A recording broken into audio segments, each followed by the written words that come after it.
দেখো কি বলেছে যে a বাই b সমান দেওয়া আছে, a বাই b এর মান দেওয়া আছে 2/3, ঠিক b বাই c এর মান দেওয়া আছে কত 4/5।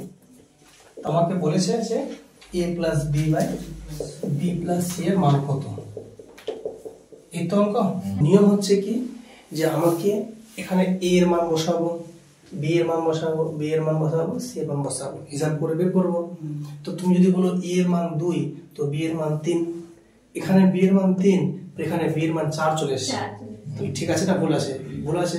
এটা আমাকে কি করতে সমান বানাতে হবে আগে।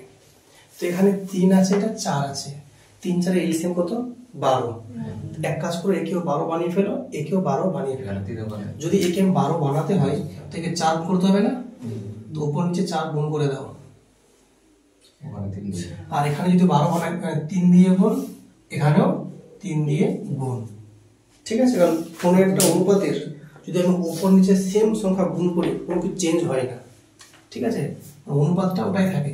তাহলে a বাই b এর যে নতুন মান এখন পেলাম 2 4 এ 8, 3 4 এ 12। তাহলে এখানে b বাই c কত পেলাম বলো? 4 3 এ 12, 5 3 এ 15। যদি এখন তোমাকে বলি a এর মান কত, তুমি বলবে 8, b এর মান 12, c এর মান 15। তাহলে মানগুলো হবে না তাহলে?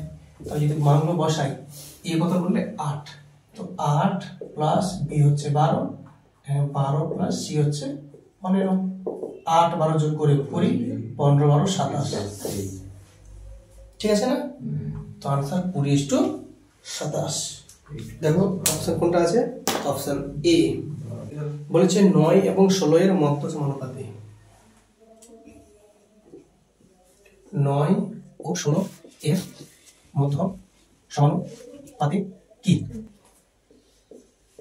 কিছু না, সিম্পলি কি লসাগু মানে একটা রুট চিহ্ন দেবে, 9 গুণ 16।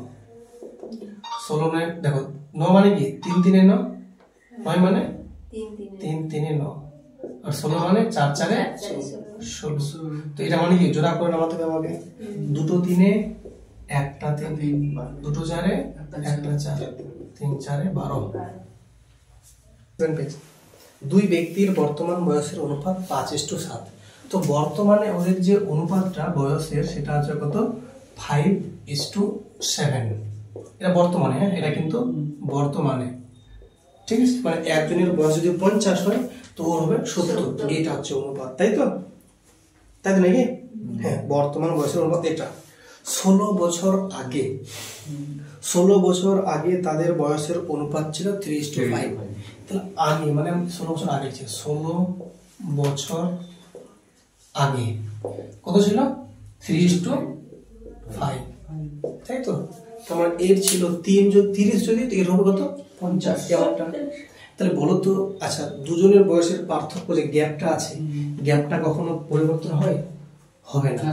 ধরো তোমার থেকে আমি ধরো 2 বছরের বড়, তাহলে তোমার থেকে যদি 2 বছরের বড় থাকি, আমি আজ থেকে যদি 10 বছর পর হিসাব করি তো আমি 2 বছরের বড় থাকি।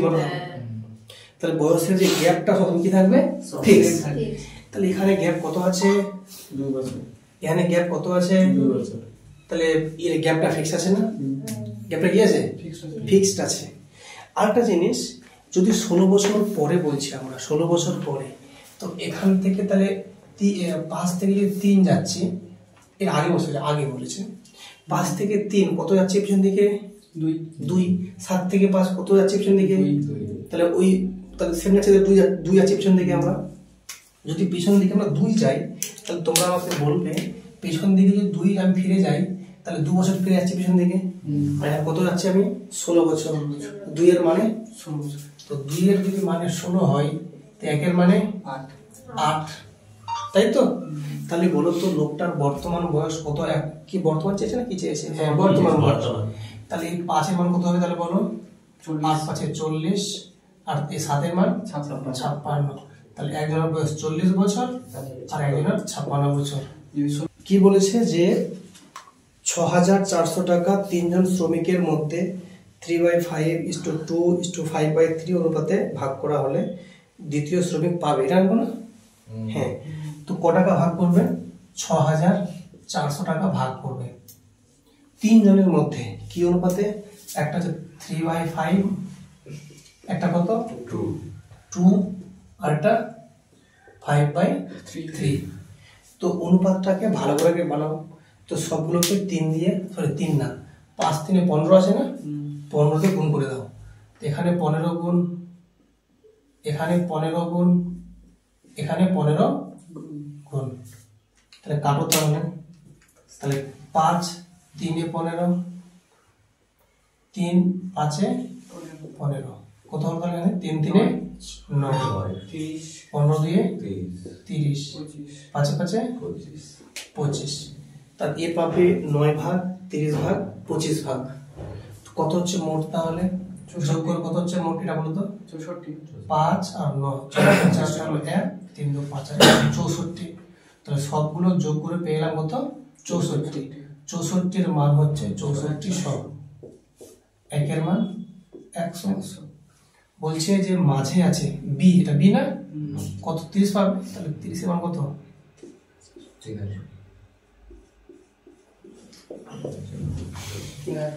দেখো বলেছে মাতা ও কন্যার বর্তমান বয়সের অনুপাত 7:1, তাই তো? তাহলে মাতা আছে আর কি আছে? কন্যা, মানে মা আর বেটি, ঠিক আছে? এদের যে বয়সের অনুপাতটা হচ্ছে 7:1, মানে 7 আছে, এটা এটা হচ্ছে 1। এটা বর্তমানে মানে আজকের দিনে, ঠিক আছে? ফের বলেছে যদি 5 বছর পর তাদের বয়সের অনুপাতটা হয়ে যাবে 4:1, 5 বছর পর কিন্তু, তাই তো? তাহলে এটা লিখছি 5 বছর পর, 5 বছর পর কত? 4:1, এটা হবে 4 হয়ে যাবে, এটা হয়ে যাবে 1, ঠিক আছে না? হ্যাঁ, এবার আমাকে প্রশ্ন বলেছে তবে তাদের বর্তমান বয়সের পার্থক্য কত হবে, ঠিক আছে? হ্যাঁ, তাহলে এখন গল্পটা হচ্ছে যে এদের বয়সের পার্থক্যটা কখনো কি পাল্টাবে না ফিক্স থাকবে?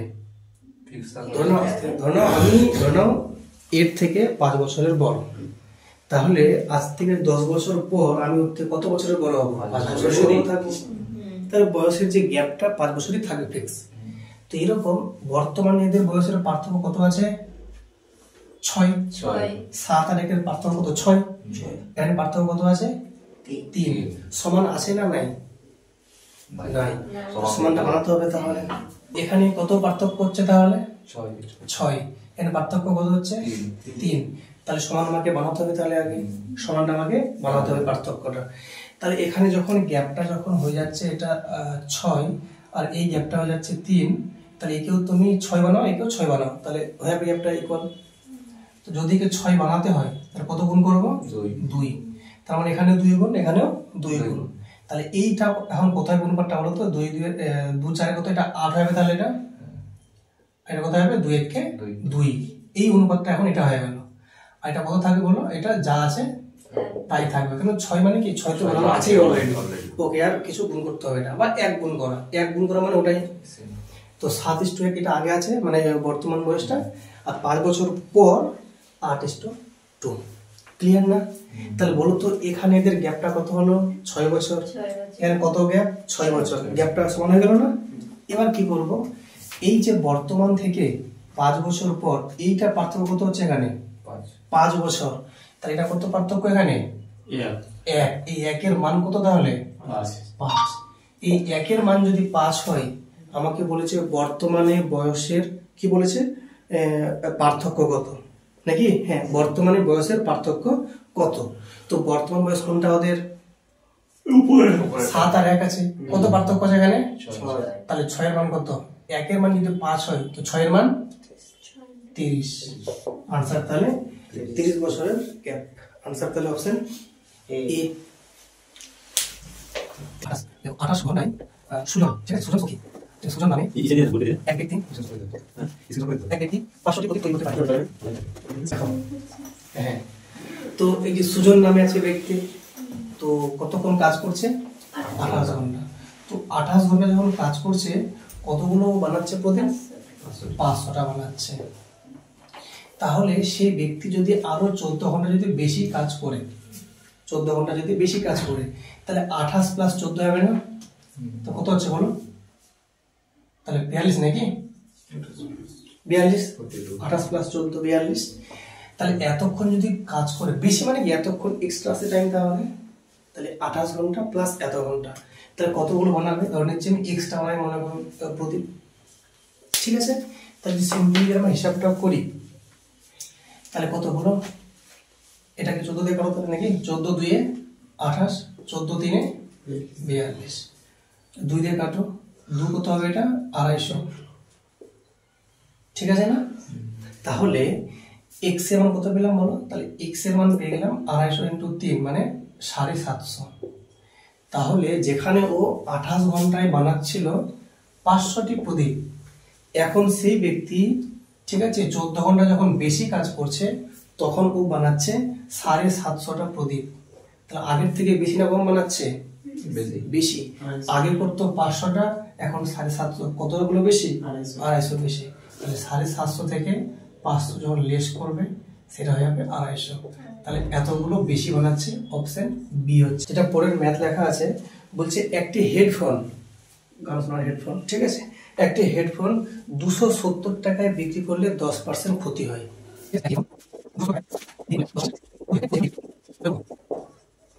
ওকে, অপশনস রয়েছে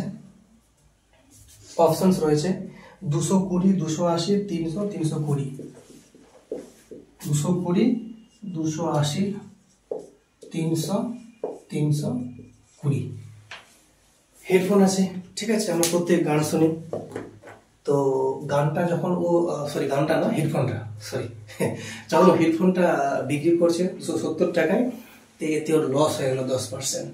তো প্রশ্ন হচ্ছে কত টাকায় ও হেডফোনটা কিনেছিল? তাহলে বলো তো 270 টাকায় বিক্রি করে আমার লস হয়ে গেল, তাহলে কিনেছিলাম বেশি না কম দামে? বেশি দামে, তবে তো লসটা হলো আমার। ওকে, 10% ক্ষতি মানে কি? তুমি যদি 100 টাকায় কিনতে, তাহলে তুমি ক টাকায় বিক্রি করে বলো? 90 টাকায়, মানে কিনলাম বেশি দামে আর বিক্রি করলাম কম দামে, তো লস হয়ে গেল না? 100 টাকায় কিনলাম আর 90 টাকায় বিক্রি, 10 টাকা লস। এই 10 টাকা লস যে হলো, এর মানে 10% ক্ষতি হয়ে গেল। দেখো তো, এই যে বলছে 270 বলেছে না, এটা কি বিক্রি বলেছে না? তাহলে এই 90 এর মান 270 না? দেখো এটা কি বিক্রি আছে না? এটাও তো বিক্রি রে বাবা। 90 এর মান 270, কত গুণ হচ্ছে বলো তো? তুমি আমরা 3 গুণ, তাহলে এটা কত গুণ হবে? এটাও 3 গুণ। কত হবে তাহলে? 300 টাকা। তাহলে আলটিমেটলি হেডফোনটা আমি কিনেছিলাম 300 টাকায়, এই যে 300, অপশন সি। বলছে যে বাসের গতিবেগ ঘন্টায় 25 কিলোমিটার, যে বাসের গতিবেগ ঘন্টায় 25 কিলোমিটার, ঠিক আছে, যে বাসের গতিবেগ ঘন্টায় 25 কিলোমিটার, সেই বাস 600 কিলোমিটার যেতে কত সময় নেবে? অপশন দেওয়া আছে 16, 20, 23, 24, 16 ঘন্টা, 20 ঘন্টা, 23 ঘন্টা, 24 ঘন্টা। ক্লিয়ার? তাহলে ভেরি সিম্পল, বলেছে যে বাসের গতিবেগ ঘন্টায় 25 কিমি, গতিবেগ মানে হচ্ছে যদি লোকটা 1 ঘন্টা গাড়িটা চালায় যাবে 25 কিলোমিটার। তো বলছে যদি ও 600 কিমি যায় তো সময়টা বেশি লাগবে। দেখো আমি 25 কিমি গেলাম 1 ঘন্টা, ফের 25 কিমি 1 ঘন্টা, ফের 25 কিমি 1 ঘন্টা, 600 কিমি যেতে হয়, কতক্ষণ লাগবে? 25 দিয়ে ভাগ করে দাও। কেন? আমরা জানি টাইম বের করতে বলেছে, মানে কি টাইম মানে কি বলো? Distance by speed. কত ডিস্টেন্স? 600 কিমি, স্পিড কত? 25 দিয়ে ভাগ করে দাও। তো সিম্পল আছে কাটাকাটি, আমরা রংটা চেঞ্জ করছি। 25 2 50, 25 2 50, আর তাহলে 10, 25 4 24 ঘন্টা। অপশন তাহলে কোনটা? ডি। বলছে 1 টাকায় 12টি লজেন্স বিক্রি করলে, দেখো 1 টাকায় 12টি লজেন্স বিক্রি করলে কি বলছে? 1 টাকায় 12টি লজেন্স বিক্রি করলে 4% ক্ষতি হয়, ঠিক আছে, ক্ষতি হয়। একই লজেন্স টাকায় কটি বিক্রি করলে, একই লজেন্স টাকায় কটি বিক্রি করলে 44% লাভ হবে। যদি এই অঙ্কটা এক্স ধরে করতে যাও অবস্থা খারাপ হয়ে যাবে। এই অঙ্কটা আমরা এক্স ছাড়া করবো, সুন্দর হবে। কিরকম? দেখো 1 টাকায় 12টি লজেন্স বিক্রি করলে 4% ক্ষতি। 4% ক্ষতি, এই কথার মানে হচ্ছে যেটা আমি 100 টাকায় কিনবো সেটা বিক্রি করবো 96 টাকায়। তাহলে আর দেখো কতটি বলছে? 12টি লজেন্স, তাহলে 12টা লজেন্স 96, তাহলে বিক্রি রেটটা কিরকম আছে টাকায়, 1 টাকায় মানে টাকায়, মানে 1 টাকা তার নিচে 1 দিলেও কি না দিলেও কি। এই জিনিসটা যখন আমি করবো বিক্রি আবার ওই লজেন্সটা নেক্সট টাইম 44% লাভ হবে, এর মানে 100 টাকার জিনিসটা 144 টাকায় বিক্রি, তাহলে এটা 144 টাকায় বিক্রি। কিন্তু যে টাকায় কতটি বিক্রি করবো ধরে নিচ্ছে এক্সট্রা বিক্রি করলাম, আর এতে আমার কত করে টাকায় বিক্রি মানে 1 টাকা করে রেট। তাহলে যদি আমি হিসাবটা এখানে করে নিই তাহলে তোমরা বলতে পারবে সিম্পলি যে 12 144 আর 12 8 96, এক্স এর মান 8, তাহলে হয়ে গেল আলটিমেটলি টাকায় 8টা বিক্রি করতে হবে, এতে হয়ে যাবে লাভ। কত পার্সেন্ট লাভ? 100% নয়, সরি, এটা হচ্ছে 44% লাভ।